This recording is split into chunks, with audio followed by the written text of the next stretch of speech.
world's gonna sink! You're underwater. His name was Dry Boy!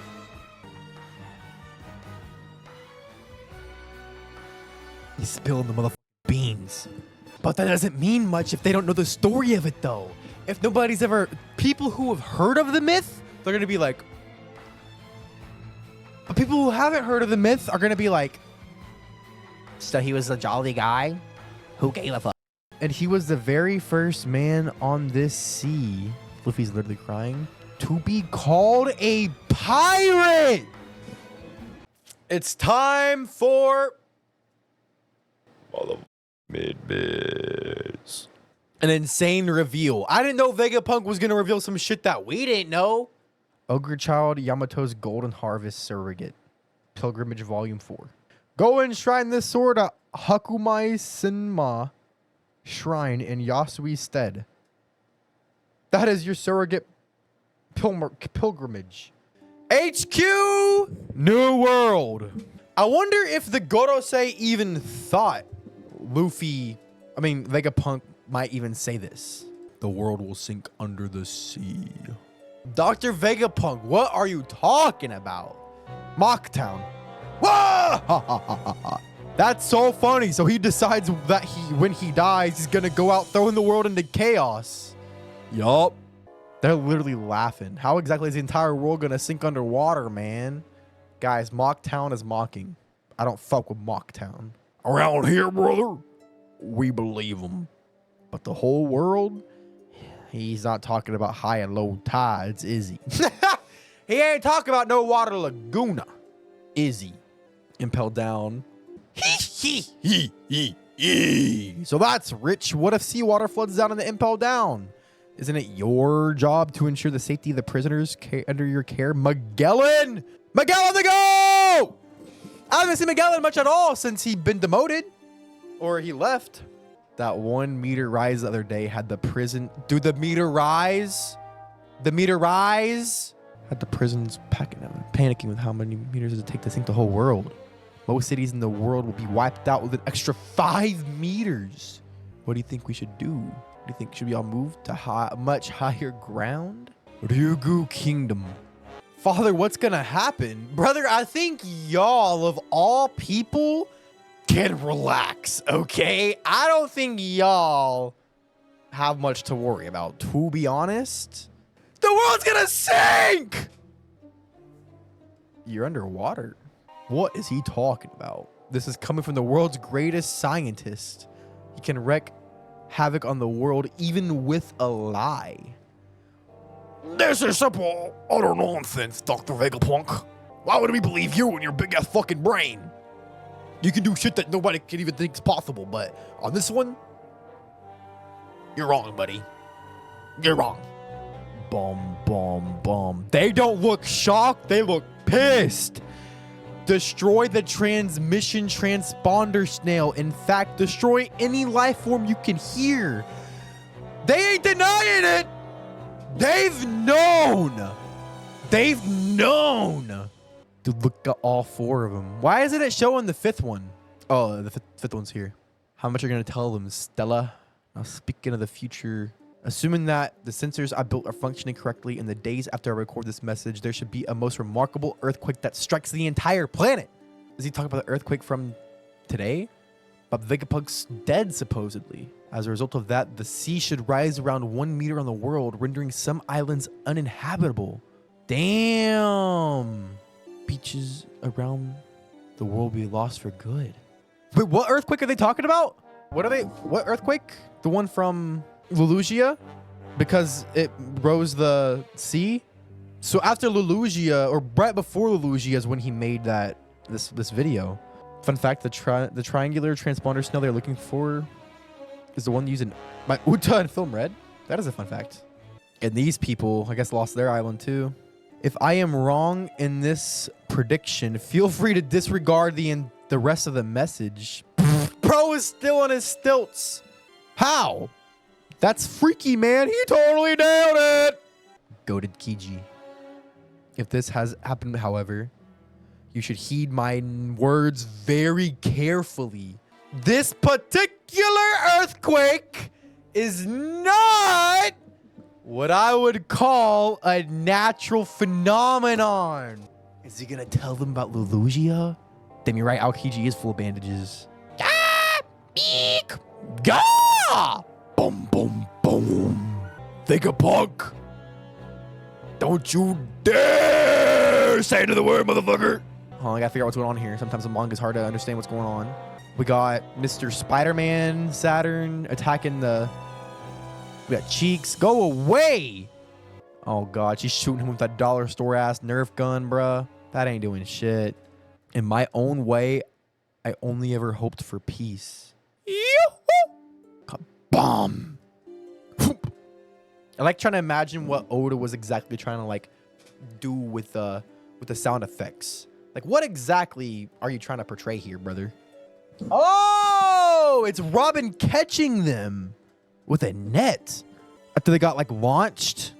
Oh, there's Chopper here, too, right. So, oh, there's Saturn's face right here. The more you look, the more details you see. Okay, I can see. I can tell what's going on now. So they got launched back from that, and Robin saved them.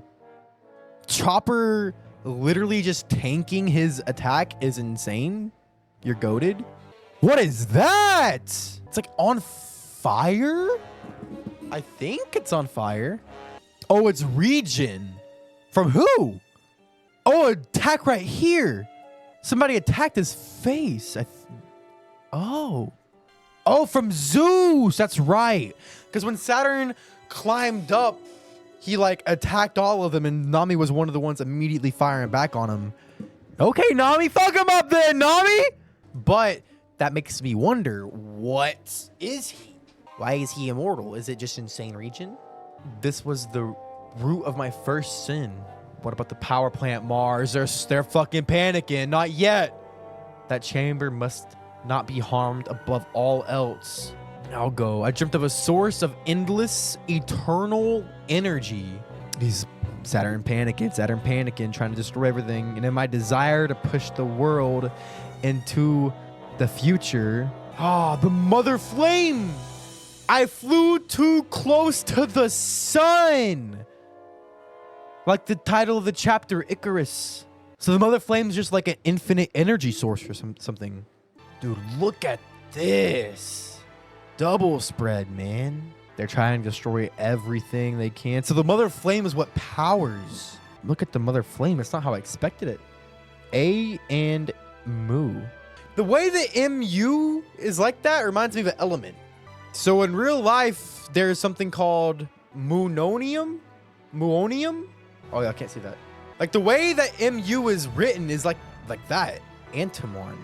What the fuck is an antimon? Muon is an elementary particle similar to the electron, but with an electric charge of 1e and spin. Okay.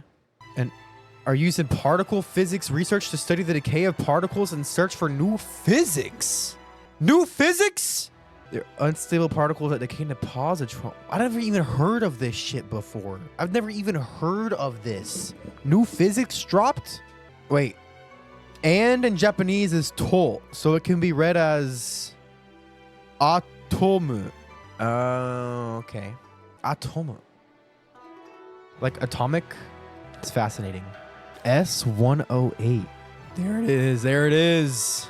Why does that have to be in this like fluid though? To contain it? Allow me to explain, okay? It's no good. That didn't work. Just what? Let me explain just what it is. Oh, the fucking robot. The robot. I don't know Borman's name. I forgot. Yeah, that's hot. So this guy's got fire. So the dead horse has ice. Boar pig has fire. And let me explain what it is that's happening to our world. Hurry before we get roasted alive. From about 900 years ago to 800 years ago, a period of a century, there is a span of history that is completely and entirely blank.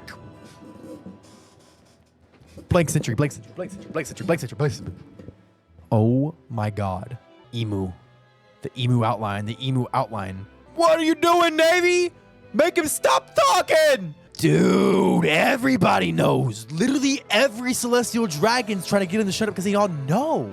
So it's not like a few people know like the top of the world government, and they're convincing the whole celestial dragons. Nah, all the celestial dragons know. We call this the void century because all records from this time were eliminated. The only means to know this lost piece of history is what? An execution so good for him. Bring me his body. I'll mutilate the corpse. Pieces of fucking shit. The void century, what is that? Oh wait, no, she doesn't know. She doesn't know. Some of them do, but she doesn't. The only means to know this long piece of history is to find a message from the past in the form of poneglyphs scattered across the world. She. Saw the goat. Let's go. Decipher its contents. He's just big chillin'. Orange Town, East Blue. Well, long ago, there were 20 kings who got together and they created the world. Doesn't that man know that? What do you think? Shoo! We haven't seen Shoo in forever! Dude, we're literally getting the band back together. It's all the goats. However, the world government has made it a crime of the highest order to decipher the messages of the poneglyphs. And despite being a member of the government myself, I broke this law. That was my second sin. He said, I'm about to reveal to the entire world with my egghead ass, with my applehead ass. I thought it was gonna be Luffy who reveals, like, when they find out what the One Piece is, the Blank Century and stuff, that his crew, the message would spread, but Vegapunk's already doing it through the sheer tenacity of a group of excellent archaeologists. Robin. O'Hara. I inherited some text and a number of poneglyphs which I have deciphered. I continued studying to the best of my ability. I'm looking for OST, chat. He said, I ain't got a single motherfucking regret. History, you see, tells a story. Wait. Something moved. Is there... Huh? Look. Are the clouds extending outward? Poof, poof. Somebody's puffing. So when Edison said he would make sure we touched down on water, did he mean... Oh, good point. If the clouds stretch far enough, we can reach the sea. Usopp is ecstatic. Tears in his eyes that he's getting at his self-preservation. Now get off this island, Straw Hats, and don't let the world government lay a finger on you. Damn. Edison's done, I think. In other words, what I know is an incomplete story of that 100-year void. Ah! Somebody's screeching. Vegapunk here. It would be dishonest to fill the blanks with my own speculation, so I will leave you only with the verified truth. Straw Hats, don't push your luck. The main character of this story was born into a kingdom with an impossibly advanced civilization 900 years ago! This one will hurt ya. Luffy's straight up fifth gearing Mars in the damn snout. Like the sun god Nika spoken of in Elbaf legend, he fought with a body that stretched and contracted. His name was Joy Boy!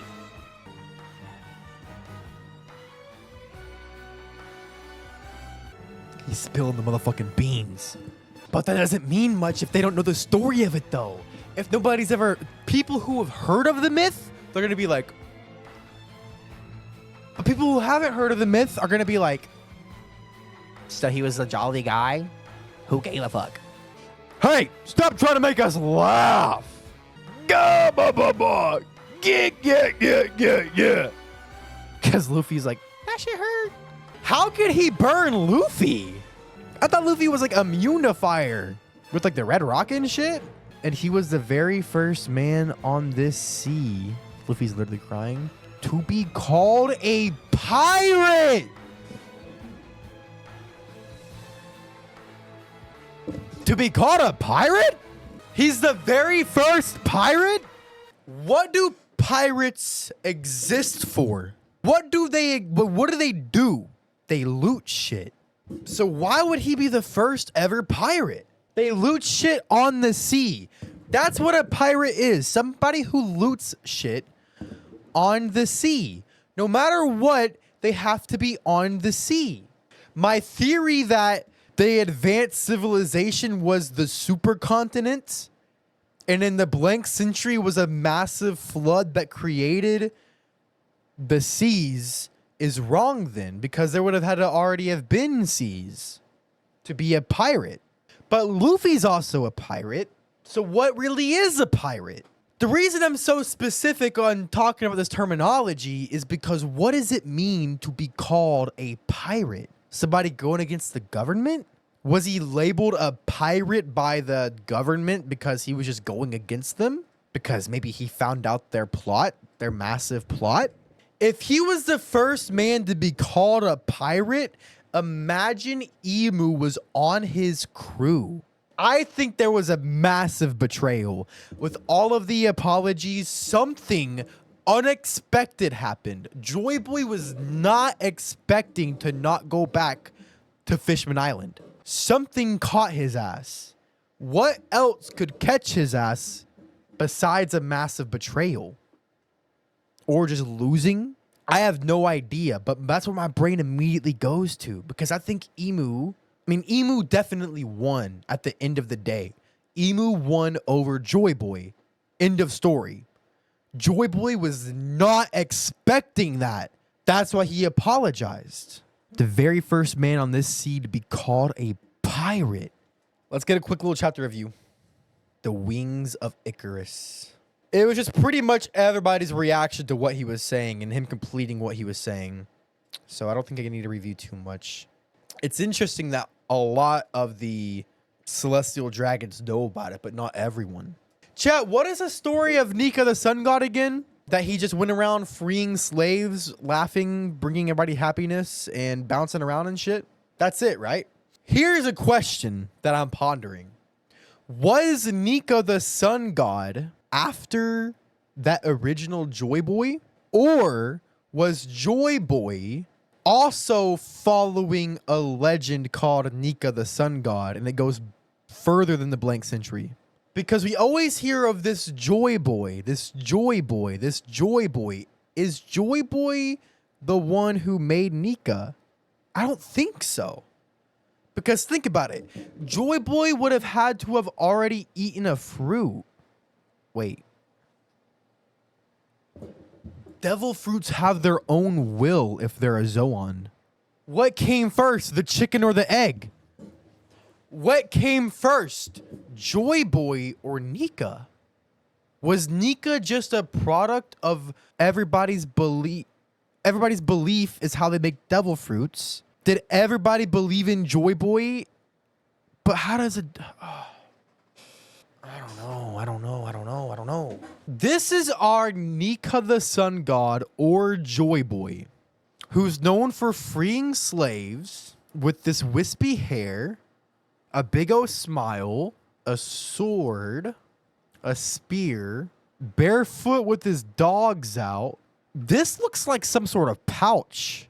And then this looks like some sort of like skirts. Like he reminds me of like an Amazonian like tribe kind of guy. Chestnut!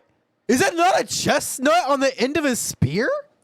The history of One Piece is strange. Noland and Cricket are strange. I don't know how they're gonna tie in. That looks like a damn chestnut at the end of his spear, though. It looks like Cricket's head. But this is interesting because, like, what are we doing here? You know what I'm saying? Like, we have advanced civilization 900 years ago, and the guy who's our main character is in bare feet, spear and sword, Amazonian type tribe. Was this kind of a case of like one warring city-state like civilization versus like a more not advanced like indigenous people, like one of those type things? And like the devil fruits were the powers of the indigenous people, and then versus technology, and then they took over, and then I don't know. But look, he looks like, for somebody who existed and lived in a world of advanced civilization that we can't even fathom, why does he have like a skirt? Like it looks like it's made of like leaves. This is absolutely fascinating, chat. I don't know. This is like getting the same part of my brain going that like likes ancient history like in our world. Because there's so much of ancient history in our world and like civilizations in our world that we don't know about. Like so much human history has been lost. Like only the past couple thousand years we actually know kind of what happened. Like this is getting my brain working. Like, you know how so many religions in different parts of the world that are seemingly unrelated all have the common theme of like a massive flood or something? Like the Bible, Noah's Ark. Like Sumer's ancient religion, Sumer, they like in the Epic of Gilgamesh, they have a flood, which was thousands of years before the Bible. Other places and religions have it too. It's so interesting. It's so fascinating to me. It makes my brain working.